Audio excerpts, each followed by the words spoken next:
अस्पताल की एक रहस्यमय कहानी जो जबलपुर में स्थित है। जबलपुर के बाहरी इलाके में स्थित एक पुराना अस्पताल था जिसे सेंट जॉन मेडिकल सेंटर के नाम से जाना जाता था। यह अस्पताल काफी शहर का सबसे बड़ा और प्रतिष्ठित अस्पताल हुआ करता था, लेकिन एक भयानक आग लगने की घटना के बाद इसे बंद कर दिया। आग में कई मरीजों और डॉक्टरों की मौत हो गई थी और इसके बाद से लोगों ने इसे भूतिया अस्पताल कहना शुरू कर दिया। कई साल बाद डॉक्टर अजय वर्मा, एक युवा और प्रतिभाशाली सर्जन, जबलपुर में नई नौकरी की तलाश में आया। उसे सेंट जॉन मेडिकल सेंटर के बारे में जानकारी मिली। उसने अस्पताल को फिर से खोलने का विचार किया। उसे अस्पताल के पुराने रिकॉर्ड और कहानियों के बारे में कुछ पता नहीं था। अजय ने स्थानीय प्रशासन से अनुमति ली और अस्पताल की मरम्मत और सफाई का काम शुरू कर दिया। लेकिन जैसे जैसे काम आगे बढ़ा, उसे अजीब घटनाओं का सामना करना पड़ा। रात को अस्पताल में अजीब आवाज़ें सुनाई देने लगीं और कई बार उसे ऐसा लगा जैसे कोई उसे देख रहा हो। एक रात जब अजय अस्पताल में देर तक काम कर रहा था तो उसने एक नर्स के रोने की आवाज़ सुनी।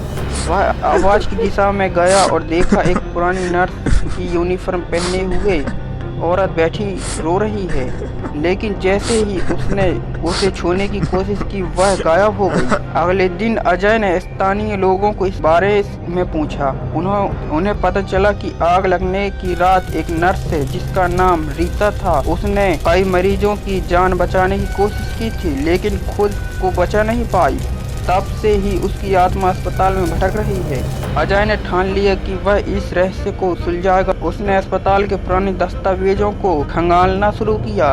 उसे पता चला कि रीता की मौत वास्तव में एक साजिश का हिस्सा थी। अस्पताल के कई मालिक ने इंश्योरेंस के पैसे के लिए आग लगवाई थी और रीता इस साजिश का शिकार हो गई थी। अजय ने एक रात अस्पताल में रुकने का फैसला किया। आधी रात को उसने फिर से रीता के रोने की आवाज़ सुनी।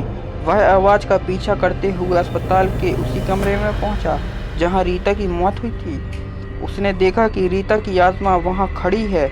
उसकी आंख दर्द और पीड़ा थी। अजय ने रीता की आत्मा से बात करने की कोशिश की। उसने कहा कि वह उसकी मदद करना चाहता है।